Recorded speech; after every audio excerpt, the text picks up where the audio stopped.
Hello everyone, मेरे इस channel में आप सभी का स्वागत है। आज हम बिल्कुल नया टॉपिक, नया अध्याय पढ़ने जा रहे हैं।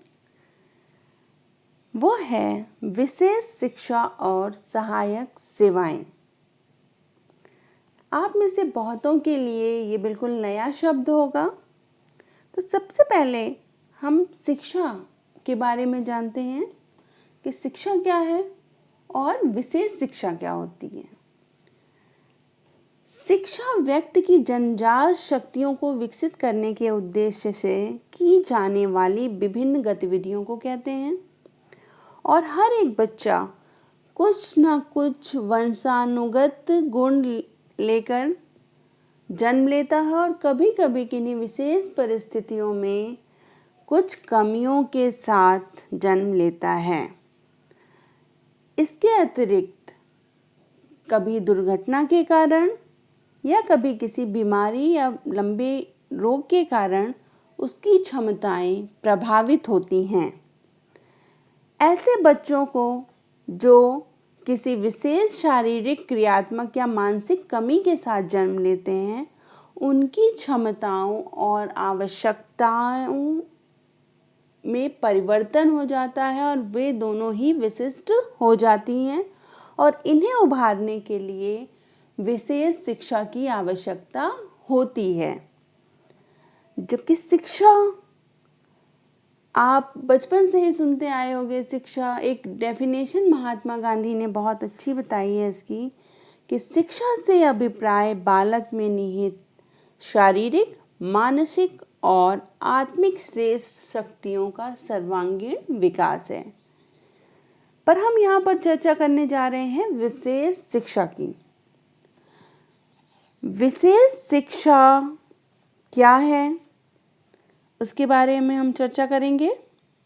सबसे पहले इस पाठ को, इस टॉपिक को पढ़ने के उद्देश्य को जानते हैं। इसे पढ़ने के बाद आप विशेष शिक्षा, समावेशी शिक्षा और सहायक शिक्षा की अवधारणाओं को समझ पाएंगे, विकलांगता की अवधारणा को जानेंगे और बच्चों में विकलांगता के विभिन्न प्रकार क्या क्या हैं उनको अच्छे से समझेंगे एवं विशेष शिक्षा और संबंध सहायता सेवाओं में जीविका के लिए आवश्यक ज्ञान क्या चाहिए और क्या कौशल होने चाहिए उनको भली भांति जान पाएंगे।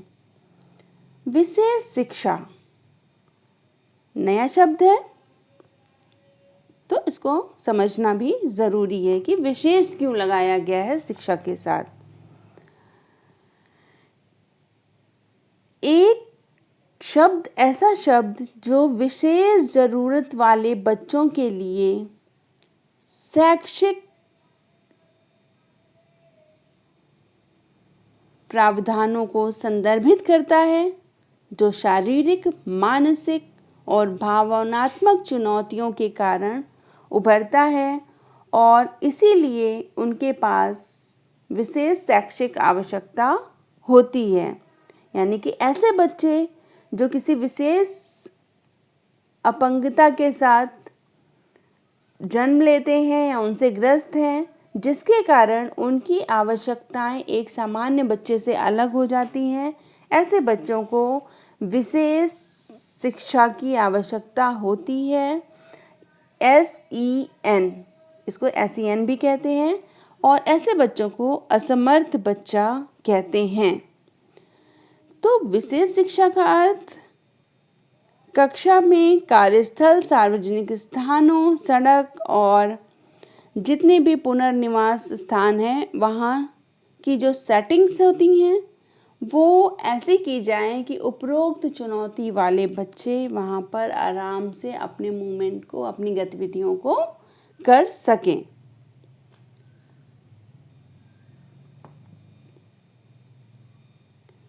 प्रसिद्ध मनोवैज्ञानिक ने कहा है कि असमर्थ बच्चा वो होता है जिसकी शारीरिक, मानसिक, भावनात्मक तथा सामाजिक क्षमताएं सामान्य या औसत बच्चे से हटकर होती हैं और जिन्हें अपनी पूर्ण क्षमताएं विकसित करने के लिए किसी खास शिक्षा प्रणाली की आवश्यकता पड़ती है।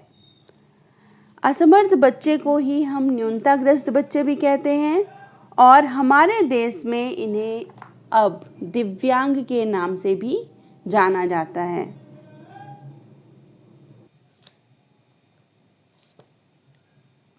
विशेष शिक्षा की प्रमुख विशेषताएं, ऐसे बच्चे जिनको विशेष शिक्षा की आवश्यकता होती है उनकी प्रमुख विशेषताएं क्या क्या हैं?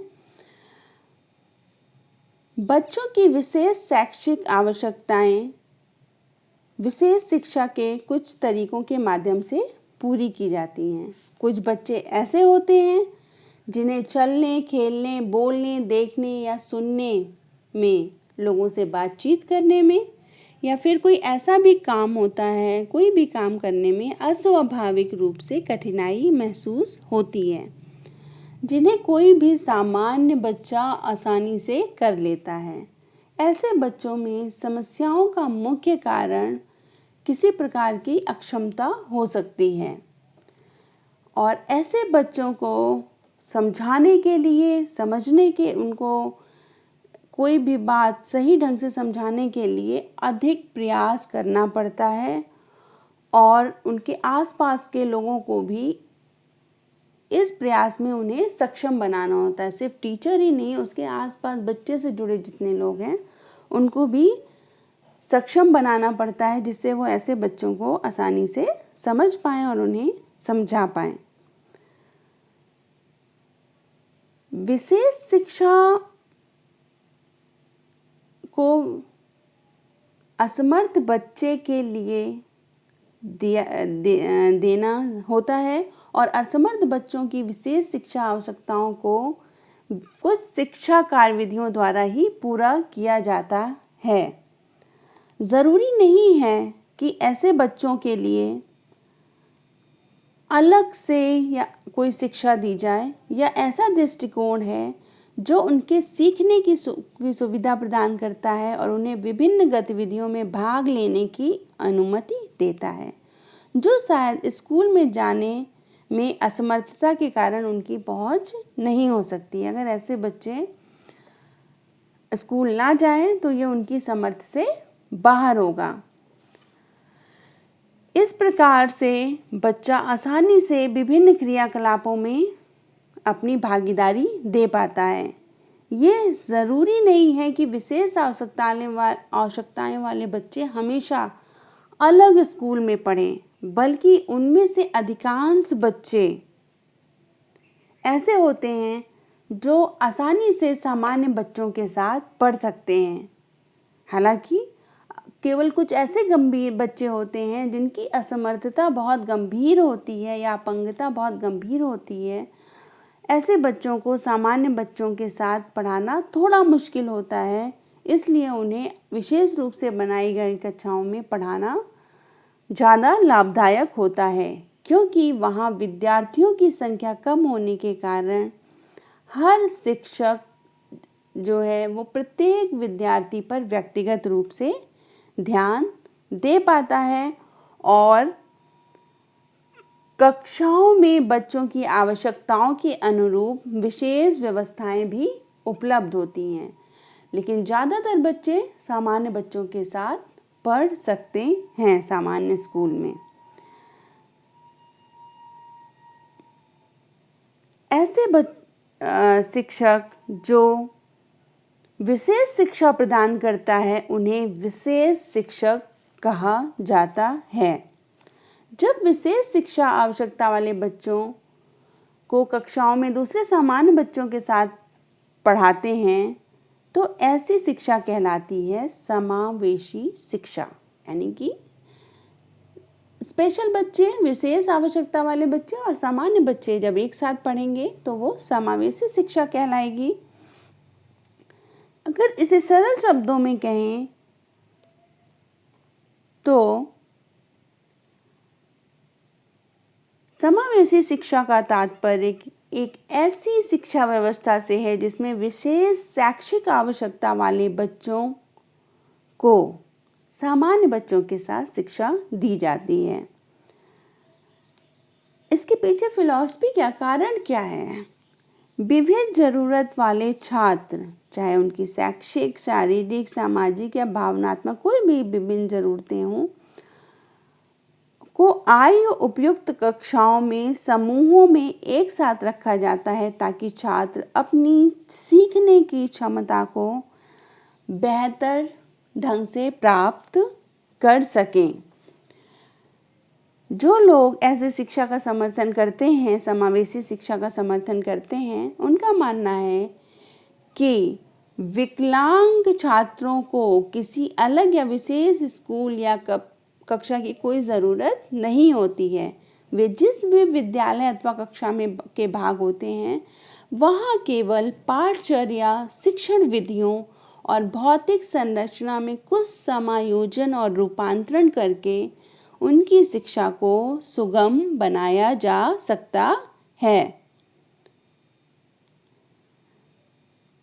क्लियर? यानी समावेशी शिक्षा में बच्चों को अलग से पढ़ाने की ज़रूरत नहीं होती, बल्कि शिक्षा की विधियों में थोड़ा सा परिवर्तन करके, वहाँ जो सुविधाएं दी गई हैं उनमें परिवर्तन करके उनकी शिक्षा को समायोजित किया जा सकता है। समावेशी शिक्षा, विशेष शिक्षा क्या है, कितने तरीके की है, इस पे हम चर्चा करेंगे। विशेष समावेशी शिक्षा के अनेक मॉडल हैं जिन पर विशेष शिक्षक विशेष शिक्षा आवश्यकता वाले बच्चों के लिए कार्य कर सकते हैं। जैसे कि एक बार इन पे हम अपनी विशेष शिक्षा मॉडल्स कौन कौन से हैं एक बार दृष्टि डालते हैं अपनी। ये 3 तरीके की है: विशेष शिक्षा, समावेशी शिक्षा और एकीकृत शिक्षा। विशेष शिक्षा, कई विद्यालय ऐसे होते हैं जहां पर केवल अपंग बच्चों को ही शिक्षा प्रदान किया जाता है। ऐसे अधिकांश विद्यालय विभिन्न प्रकार की अपंगताओं जैसे बौद्धिक, शारीरिक, इस तरह की कमियों से ग्रस्त होते हैं, उनको विशेष शिक्षा प्रदान की जाती है। ऐसे अधिकांश स्कूल जैसे कि बौद्धिक हानि, सेरेब्रल पाल्सी या दृष्टि हानि वाले बच्चों को शिक्षा देते हैं। ये विशेष स्कूल कार्यक्रमों की श्रेणी में आते हैं और उन विशिष्ट विकलांग बच्चों के साथ काम करने में के लिए प्रशिक्षित शिक्षकों की आवश्यकता होती है। प्रशिक्षित विशेष शिक्षकों की सेवाओं की आवश्यकता होती है। सामान्य रूप से प्रशिक्षित शिक्षक उनको पढ़ाने में असमर्थ होते हैं, वो इतने अच्छे से नहीं पढ़ा पाएंगे। जबकि समावेशी शिक्षा का अर्थ है नियमित कक्षाओं में ही विकलांग बच्चों के सहित पढ़ाई करना या पढ़ाना। इस प्रकार की शिक्षा का मुख्य उद्देश्य सभी प्रकार के बच्चों को एक साथ शिक्षा देने से है, फिर वो चाहे उनके सीखने की गति अथवा शैली अलग अलग ही क्यों ना हो। एक समावेशी विद्यालय में विशेष आवश्यकताओं वाले बच्चों के लिए सभी प्रकार की सुविधाएं व्यवस्थित की जाती हैं। क्योंकि समावेशी शिक्षा पद्धति में सभी बच्चे सामान्य कक्षा में शिक्षा दी जाती है, इसलिए ये ज़रूरी है कि जो सुविधाएं हैं वो व्यवस्थित की जाएं। SEN वाले बच्चों को, जो विशेष आवश्यकता वाले बच्चे हैं, उनके हिसाब से उसका स्ट्रक्चर तैयार किया जाए।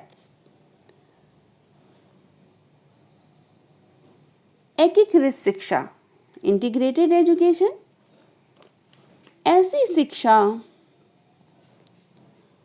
पद्धति जिसमें किसी भी प्रकार की अक्षमता, असमर्थता से ग्रस्त बच्चों को सामान्य विद्यालय की मुख्य धारा से जोड़ने का प्रयास किया जाता है। इस प्रकार की शिक्षा पद्धति काफ़ी जटिल होती है, क्योंकि किसी भी प्रकार की अक्षमता से ग्रस्त बच्चों के लिए विशेष ऐसे विद्यालयों में स्वयं को समायोजित कर पाना बहुत ही मुश्किल होता है, कठिन कार्य है। इस प्रकार की शिक्षा पद्धति में विशेष अध्यापक सामान्य अध्यापक के साथ समन्वय स्थापित करके विशेष शैक्षिक आवश्यकताओं वाले बच्चों को विशेष विद्यालय के संसाधन कक्ष में अतिरिक्त शिक्षा प्रदान करते हैं। विद्यालय में दोनों शिक्षकों का सामान्य रूप से विद्यार्थियों को पढ़ाने वाले एवं असमर्थ बच्चों को पढ़ाने वाले स्पेशल एजुकेटर दोनों का समन्वय स्थापित करना होता है। तो एकीकृत शिक्षा देना थोड़ा सा जटिल कार्य है, ये पद्धति थोड़ी सी जटिल है। अब आइए समझते हैं कि विशेष समावेशी शिक्षा के लिए सहायक सेवाओं की क्या आवश्यकता है, कौन कौन सी सहायता की सेवाएं की आवश्यकता होती है, उन पर एक नज़र डालिए।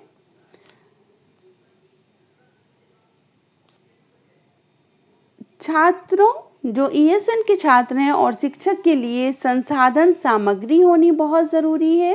विशेष आवश्यकता वाले बच्चों को क्या रिसोर्सेज, क्या संसाधन चाहिए और शिक्षकों को क्या संसाधन चाहिए, वो आवश्यकता है उनकी। छात्रों के लिए परिवहन, क्योंकि ऐसे बच्चे घर से स्कूल तक कैसे पहुंचेंगे, उनके लिए परिवहन की सुविधा होनी चाहिए। परिवहन स्पेशल नहीं होते हैं, जो भी नॉर्मल परिवहन होते हैं जैसे बसेस होती हैं, इनमें स्लाइडिंग लगा दिया जाता है, थोड़ा सा ढलान देकर ऊपर चढ़ने के लिए लगा दिया जाता है। हैंडल्स लगे होते हैं जिससे अक्षम बच्चे आसानी से चढ़ सकें। स्पीच थेरेपी यानी कि वाक चिकित्सक की उपलब्धता होती है जो उन्हें ऐसी थेरेपी दे पाए। शारीरिक और व्यावसायिक चिकित्सा की व्यवस्था होती है। असमर्थ बच्चों, उनके माता पिता और शिक्षकों के लिए विशेष परामर्श सेवा भी उपलब्ध होती है ऐसे स्कूलों में, एवं चिकित्सा सेवाएं भी उपलब्ध होती हैं। जो भी सहायक सेवाएं विशेष शिक्षा प्रदान करने वाले संगठन को आंतरिक सेवाएं और सहायता देने का कार्य है, जिसमें बच्चों को विशेष शिक्षा प्राप्त करने में सहायता प्राप्त होती है, ऐसे साधन उपलब्ध कराए जाएं, जैसे विशेष शिक्षा उपकरण, व्हील, कुर्सी, रैम्स इत्यादि। अब इसमें दो सुविधाएं ऐसी हैं जैसे कि वाक चिकित्सक की उपलब्धता, स्पीच थेरेपी देना, और शारीरिक और व्यावसायिक चिकित्सा। इसके लिए स्पेशल शिक्षा की आवश्यकता होती है और डिफरेंट तरीके से ट्रेनिंग देके ऐसे लोगों को तैयार किया जाता है।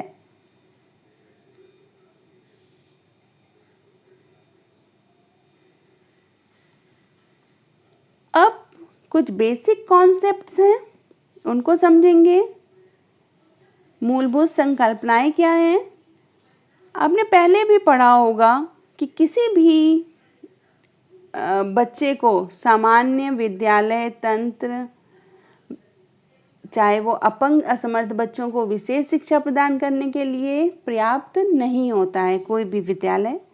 इसका मुख्य कारण है कि विकलांग या असमर्थ बच्चों को प्रशिक्षण के दौरान सामान्य शिक्षा प्रदान करने वाले शिक्षक को उन विशेष विधियों के प्रति पर्याप्त रूप से प्रशिक्षित नहीं किया जाता है जिनकी विभिन्न प्रकार की आवश्यकताओं वाले बच्चों के साथ काम करने के लिए ज़रूरत होती है। तो किसी भी समावेशी शिक्षा में शिक्षकों को विशेष शिक्षा आवश्यकता वाले बच्चों के प्रति विशेष रूप से संवेदनशील होना ज़रूरी है और वो इस तरीके से रुचिकर रूप से बच्चों को पढ़ाने का उसके अंदर ज्ञान और कौशल होना चाहिए कि वो किसी भी पाठ को ऐसे बच्चों के लिए रोचक बना सके। विशेष शिक्षा विधियाँ अपंग असमर्थ बच्चों को सभी जानकारी प्रदान करने में सहायक होती है जिससे ऐसे बच्चों की वृद्धि और विकास पूरी क्षमता के साथ हो सके। अभी हमने बहुत बार अपंगता शब्द को सुना कि बच्चे अक्षम होते हैं, तो अक्षमता होती क्या है, अपंगता होती क्या है, उसको हम समझते हैं पहले। विकलांग शब्द आपने बहुत बार सुना होगा। विश्व स्वास्थ्य संगठन WHO के अनुसार अपंगता एक समावेशी शब्द है जिसमें शारीरिक या मानसिक दोष, सीमित क्रियाकलाप और भागीदारी में कठिनाई शामिल है। कुछ बच्चे शारीरिक, संवेदी या मानसिक दोषों के साथ जन्म लेते हैं, जबकि कुछ अन्य बच्चों में वृद्धि की अवस्था के दौरान किसी भी प्रकार का दोष विकसित हो जाते हैं जो उनके दैनिक कार्यों को करने की उनकी क्षमता को कम कर देता है। शैक्षिक संदर्भ में ऐसे बच्चों को अपंग बच्चे कहते हैं। सार्वजनिक क्षेत्र में इन्हें चुनौती प्राप्त, विभिन्न रूप से सक्षम या विभिन्न क्षमताओं वाले बच्चे भी कहा जाता है। बहुत तरीके हैं अपंगता के, उनको देखते हैं हम। बौद्धिक क्षीणता या बौद्धिक क्षति।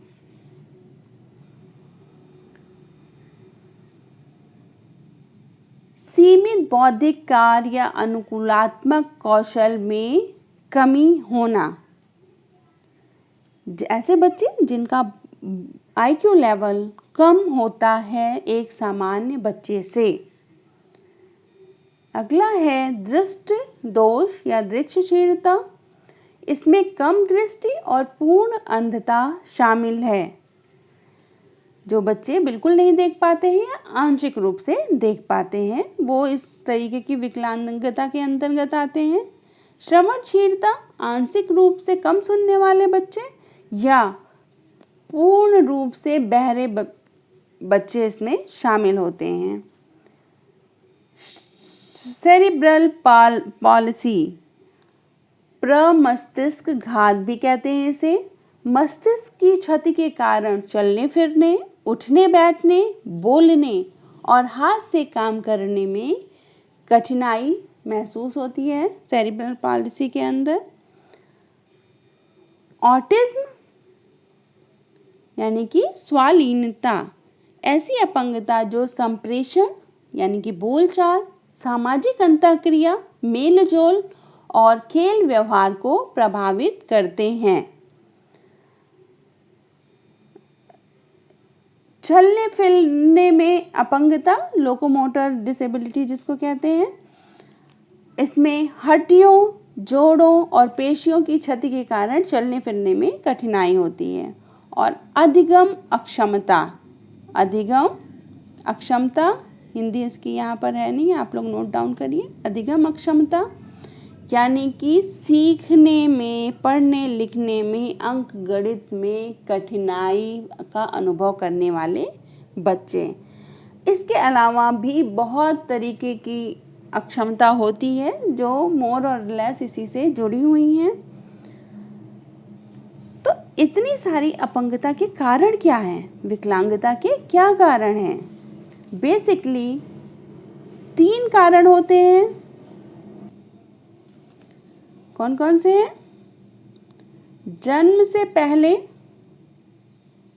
जन्म के समय या जन्म के तुरंत बाद, और विकास अवधि के दौरान होने वाले कमियां।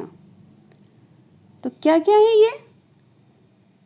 जन्म से पहले कई बार किसी विशेष पोषक तत्व की कमी के कारण, या गर्भावस्था में कोई संक्रमण हो जाता है, या कोई चोट लग जाती है गर्भावस्था के दौरान ही, आकस्मिक कोई दोष हो जाता है, या आनुवांशिक और गुणसूत्र की स्थिति जैसे डाउन सिंड्रोम हो सकता है।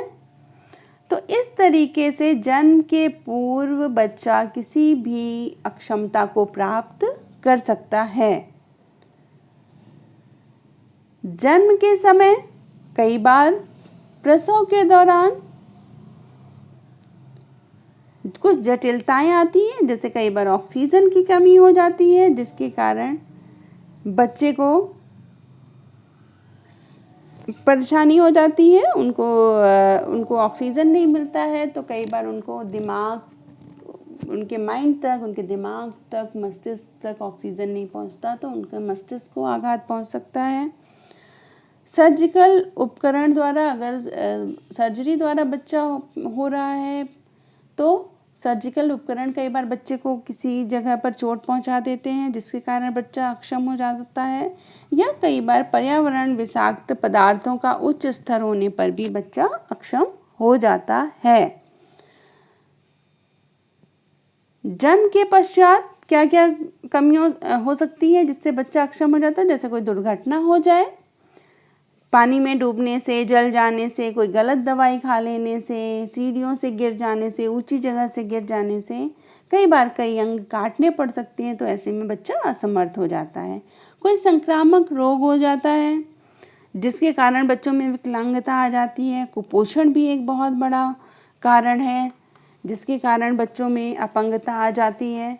आनुवांशिक कारण कुछ होते हैं, जैसे क्रोमोसोम की कमी से बच्चा बहरा या गूंगा भी हो सकता है, और माता पिता का अरुचिपूर्ण व्यवहार भी बच्चों के विकास में बाधा डालता है।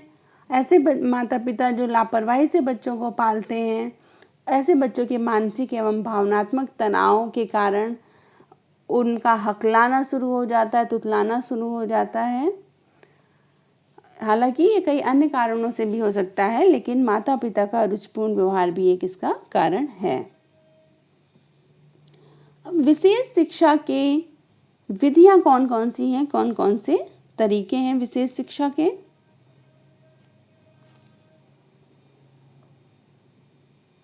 तो बेसिकली कुछ ऐसी विशिष्ट विधियां और प्रक्रियाएं होती हैं जो एक विशेष शिक्षक को विशेष शैक्षिक आवश्यकताओं वाले बच्चों को क्रमबद्ध तरीके से पढ़ने सिखाने में काम आती हैं। ऐसी विधियों में सबसे पहले विद्यार्थी के स्तर का विकास और सीखने के विभिन्न क्षेत्रों का मूल्यांकन किया जाता है। उदाहरण के लिए ज्ञानात्मक विकास का मूल्यांकन करने के लिए गणित की अवधारणाओं के विषय में पूछा जा सकता है। दूसरा है, मूल्यांकन रिपोर्ट के आधार पर प्रत्येक विद्यार्थी के लिए एक विशेष शिक्षा कार्यक्रम IEP विकसित किया जाता है, जिसका उपयोग विद्यार्थी के साथ व्यवहार करने के मार्गदर्शन के रूप में किया जाता है। इंडिविजुअलाइज्ड एजुकेशन प्रोग्राम, व्यक्तिगत शिक्षा कार्यक्रम, जिसका फुल फॉर्म है। इसके बाद विशेष शिक्षा कार्यक्रम IEP का नियमित रूप से मूल्यांकन किया जाता है, जिसमें यह निर्धारण किया जाता है कि सीखने एवं विकास के लक्ष्य प्राप्त हुए हैं या नहीं, और विद्यार्थी ने कितनी प्रतिशत प्रगति की है। और अंत में पूरे क्रम में सहायक सेवाओं जैसे वाक चिकित्सा, उपचार तथा परामर्श सेवा तक पहुंच और उनका प्रयोग सुगम बनाया जाता है, जिससे विशेष शिक्षा के विद्यार्थी पर सकारात्मक प्रभाव पड़े।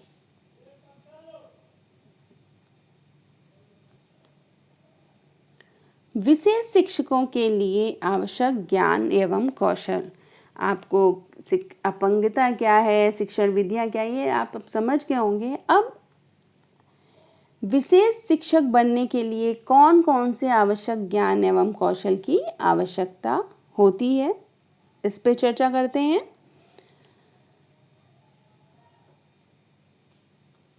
अपंगता के प्रति अगर आप इस क्षेत्र में करियर बनाना चाहते हैं, अपनी जीविका के अवसर ढूंढ रहे हैं, तो विशेष रुझान होना चाहिए इस क्षेत्र में और सीखने की इच्छा होनी चाहिए। क्या क्या ज्ञान की आवश्यकता है? विकलांगता के प्रति अपने विश्वासों और दृष्टिकोण को समझना, जो अपंगता के प्रति आपकी निजी मान्यताएं हैं या रवैये हैं, उनको समझना। हम में से अधिकतर लोग सामाजिक परिघटनाओं जैसे कि जेंडर और सामाजिक वर्ग के बारे में अपनी अपनी मान्यताएं और धारणाओं को अपने अनुभव के आधार पर आम तौर पर अपनी एक अलग मान्यता या धारणा बना लेते हैं जो हमें सबसे ज़्यादा प्रभावित करती है, जैसे कि हमारे माता पिता, मित्र इत्यादि।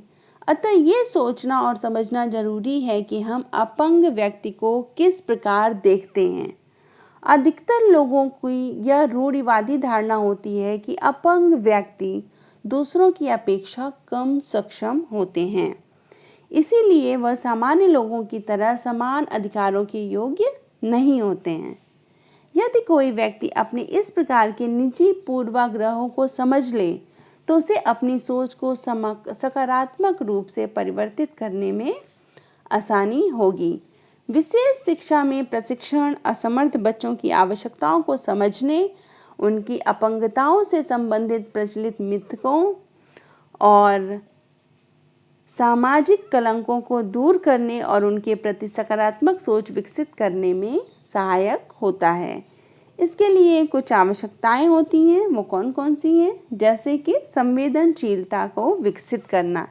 यदि किसी भी प्रकार के शारीरिक दोष युक्त व्यक्ति को उसके शारीरिक दोष के आधार पर परेशान किया जा रहा है, टीज किया जा रहा है, तो उसे असंवेदनशीलता माना जाता है, क्योंकि इससे उस व्यक्ति की भावनाओं को ठेस पहुंच जाएगी।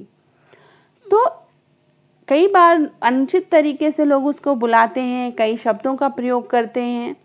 विशेष शिक्षक से अपंग बच्चों के प्रति संवेदनशीलता की उम्मीद की जाती है। इसके लिए कुछ उपाय किए जा सकते हैं, जैसे कि असमर्थ बच्चों के प्रति सम्मान का भाव प्रदर्शित करना, उनके साथ इस अवधारणा के साथ काम करें कि ये बच्चे भी सामान्य बच्चों की भांति सीख सकते हैं और उन्हें विकसित कर सकते हैं। अब असमर्थ बच्चों और उनके अभिभावकों में भी उम्मीद जगा सके एवं असमर्थ बच्चों के प्रति कभी भी दया या सहानुभूति का भाव प्रदर्शित नहीं करना चाहिए, क्योंकि इससे बच्चों के आत्मसम्मान को ठेस पहुंचता है। जब तक ज़रूरत ना हो आप उनसे सिंपैथी रखिए, लेकिन उन्हें दर्शाइए नहीं। विकलांगता के बारे में ज्ञान होने की आवश्यकता है अगर आप इस क्षेत्र में अपना जीविका का अवसर ढूंढ रहे हैं, क्योंकि विशेष शिक्षक विशेष शैक्षिक आवश्यकताओं वाले बच्चों के लिए ही काम करते हैं। इसलिए वो अपंगताओं की प्रकृति के बारे में जानें, इन अपंगताओं से बच्चों की विकासात्मक विशेषताएं और उनसे संबंधित कठिनाइयों एवं विसंगतियों के बारे में पूर्ण रूप से जानें, जिस पर ध्यान देने की ज़रूरत है। जैसे कि प्रतिमस्तिष्कघात वाले बच्चे में कुछ हद तक बौद्धिक दोष भी हो सकते हैं, परंतु फिर भी वो अन्य बहुत सारे कार्य आसानी से कर सकते हैं।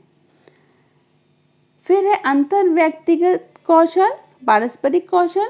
जो व्यक्ति बातचीत करने में कुशल होते हैं वे विशेष शिक्षक के रूप में अपेक्षाकृत अधिक प्रभावी सिद्ध हो सकते हैं। हालांकि बहुत से लोग उचित प्रशिक्षण द्वारा भी बातचीत करने की क्षमता को, संप्रेषण की क्षमता को विकसित कर लेते हैं, क्योंकि इस क्षेत्र में अगर हम जाना चाहते हैं तो हमारा संप्रेषण की क्षमता अच्छी होनी चाहिए, क्योंकि बच्चों को व्यक्तिगत रूप से समूह में काम करने की आवश्यकता होती है। अक्सर बच्चों के माता पिता और परिवार के अन्य लोगों को भी मार्गदर्शन देने की ज़रूरत होती है। तो इसलिए संप्रेषण में कौशल पूर्ण होना ज़रूरी है और शैक्षणिक कौशल होना भी आवश्यक है। विशेष शिक्षक को विशेष शैक्षिक आवश्यकता वाले बच्चों को किसी विशेष विषय जैसे विज्ञान, समाज विज्ञान एवं गणित इत्यादि पढ़ाने में विशेष रूप से कुशल एवं सक्षम होना चाहिए। इसके अतिरिक्त विशेष शिक्षक को पाठ विषय को छोटे छोटे हिस्सों में बांटकर सरल करना आना चाहिए, जिससे विद्यार्थी सिद्धांतों और उनके अर्थों को पूरी तरीके से समझ सकें। कौन कौन सी एबिलिटी की ज़रूरत होती है? थोड़ा सा ये इंग्लिश में है, नेट से लिया ये matter. Understanding teaching methods for those with disability.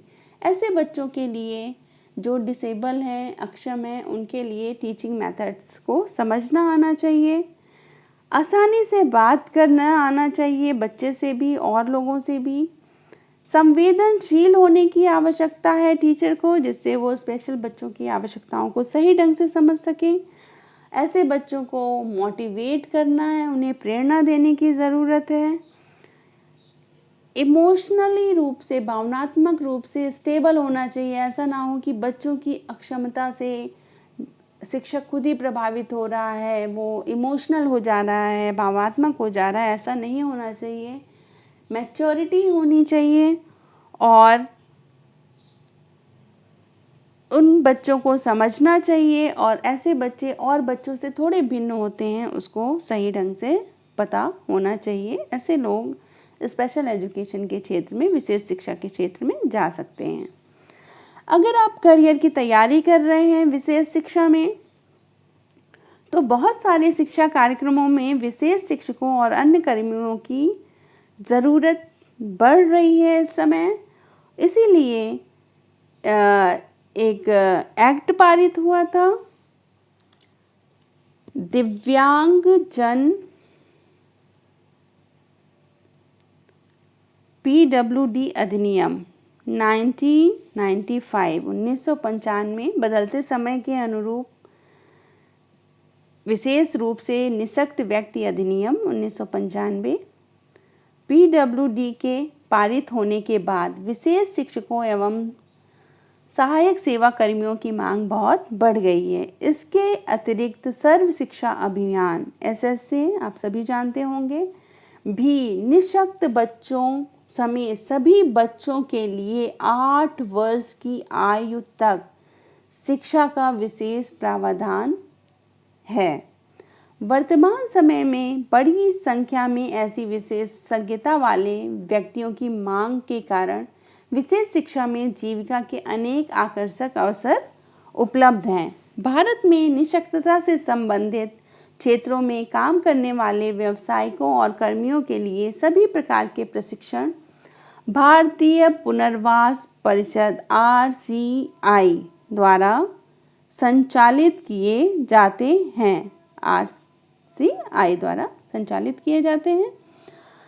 यह स्वायत्त संस्था अनेक मान्यता प्राप्त संस्थानों के द्वारा देश भर में बहुत सारे सर्टिफिकेट, डिप्लोमा और डिग्री पाठ्यक्रम चला रही है, उनकी सुविधा प्रदान कर रही है, जिससे लोग इस क्षेत्र में अपनी जीविका के अवसर को ढूंढ सकें। कौन कौन से पाठ्यक्रम हैं, कुछ पर हम नज़र डालते हैं। इंदिरा गांधी राष्ट्रीय मुक्त विश्वविद्यालय, IGNOU जिसे कहते हैं, में early child special education incapable inclusion से सर्टिफिकेट कोर्स है। इसके अलावा किसी भी क्षेत्र में स्नातक डिग्री लेने के बाद विशेष शिक्षा में स्नातक डिग्री अभ्यर्थी को विशेष समावेशी विद्यालय में शिक्षक के रूप में कार्य करने की योग्यता बन जाती है। ऐसी डिग्री पारंपरिक विश्वविद्यालयों, दूरस्थ शिक्षा विद्यालयों, IGNOU तथा मानसिक रूप से अक्षम लोगों के लिए राष्ट्रीय संस्थान द्वारा प्रदान की जाती है। जिन व्यक्तियों के पास बाल विकास, मानव विकास, मनोविज्ञान और सामाजिक कार्य जैसे क्षेत्रों में स्नातकोत्तर डिग्री है, वे RCI द्वारा मान्यता प्राप्त किसी सर्टिफिकेट कोर्स, डिप्लोमा या डिग्री पाठ्यक्रम को पूरा करके इस क्षेत्र में जीविका के अवसर तलाश सकते हैं। विकलांगता या अपंगता अध्ययनों में स्नातकोत्तर डिग्री व्यक्ति के अपंगता के क्षेत्र में बड़ी भूमिका निभाते हैं, जैसे कि विश्वविद्यालय स्तर पर शिक्षण अनुसंधान कार्यक्रमों की योजना बनाने में अथवा निजी संगठन स्थापित करने के योग्य बनाती है। एवं मानव विकास एवं बाल विकास में अनेक विभाग विभिन्न विश्वविद्यालयों में गृह विज्ञान संख्याओं के अंतर्गत बाल्यावस्था अपंगता से संबंधित पाठ्यक्रम प्रस्तुत करते हैं, जिसमें आप ऐसे कोर्स करके इस क्षेत्र में अपनी जीविका के अवसर को तलाश सकते हैं। विशेष शिक्षा में जीविका के क्या क्या अवसर है, करियर के क्या क्या अवसर उपलब्ध हैं। बाल्यावस्था में विशेष शिक्षण दिया जा सकता है, विशेष शिक्षक बन सकते हैं। स्वयं के उद्यम का आयोजन या संचालन कर सकते हैं। स्कूल में विशेष शिक्षा कार्यक्रमों के प्रमुख बन सकते हैं। विशेष स्कूलों में प्रबंधक के रूप में कार्य कर सकते हैं एवं विशेष शिक्षक और गैर सरकारी संगठन में मास्टर प्रशिक्षक की भूमिका को निभा सकते हैं। तो इस तरीके से जीविका के बहुत सारे अवसर उपलब्ध हैं इस क्षेत्र में, क्योंकि एक अध्यापक का प्रभाव कभी भी बच्चे के ऊपर से मिटाया नहीं जा सकता है। एक अध्यापक अपनी शिक्षा द्वारा बच्चे पे जो प्रभाव छोड़ता है वो उसकी स्मृतियों में हमेशा के लिए स्टोर हो जाता है, कलेक्ट जमा हो जाता है। इसलिए शिक्षक बहुत महत्वपूर्ण है हमारे जीवन में। कुछ प्रश्न है यहाँ पर आपके लिए, उनको नोट डाउन करिए। विशेष शिक्षा शब्द से आप क्या समझते हैं? एक शिक्षक को विशेष शिक्षक के रूप में क्यों संदर्भित किया जाता है? आप समावेशी शिक्षा की व्याख्या कैसे करेंगे? क्वेश्चन नंबर 3, विशेष और समावेशी शिक्षा के विभिन्न मॉडलों का वर्णन करिए। क्वेश्चन नंबर 4, उन सहायता सेवाओं के नाम दें जो बच्चों की गुणवत्तापूर्ण विशेष शिक्षा को सक्षम करते हैं। क्वेश्चन नंबर 5, विकलांगता शब्द को परिभाषित करिए। बचपन की विकलांगता को कैसे वर्गीकृत किया जा सकता है? क्वेश्चन नंबर 6, एक विशेष शिक्षक होने के लिए किस प्रकार का ज्ञान और कौशल की आवश्यकता है? और लास्ट बट नॉट लीस्ट, अगर किसी को विशेष शिक्षा के क्षेत्र में प्रवेश करने पर मार्गदर्शन की ज़रूरत है तो आपकी सलाह क्या होगी? क्लियर? तो ये 7 क्वेश्चंस हैं जो आपको कर रहे हैं। मैं उम्मीद करती हूँ कि ये पार्ट विशेष शिक्षा और सहायक सेवाएं, special education and support services आपको समझ में आया होगा। आप ऐसे बच्चों की अवधारणाओं को समझ पाएंगे जो स्पेशली एबल्ड हैं, जो दिव्यांग हैं, जिनकी शक्तियां आपसे फ़र्क हैं। और अगर इस क्षेत्र में आप जीविका के अवसर बनाना चाहते हैं तो क्या क्या आपके पास ज्ञान की आवश्यकता है, कौन से कौशल की आवश्यकता है, इनके बारे में आप बहुत भली भांति जान गए होंगे। तो अगर आपको मेरा वीडियो पसंद आया है और आपको पार्ट अच्छे से समझ में आया है तो चैनल को लाइक, शेयर और सब्सक्राइब ज़रूर करें। एक बेल बटन भी शो होती है, उसे ज़रूर दबाएं, जिससे आपको आगे की वीडियो अपलोड्स की जानकारी मिलती रहेगी। वीडियो देखने के लिए आपका बहुत बहुत धन्यवाद। Thank you so much.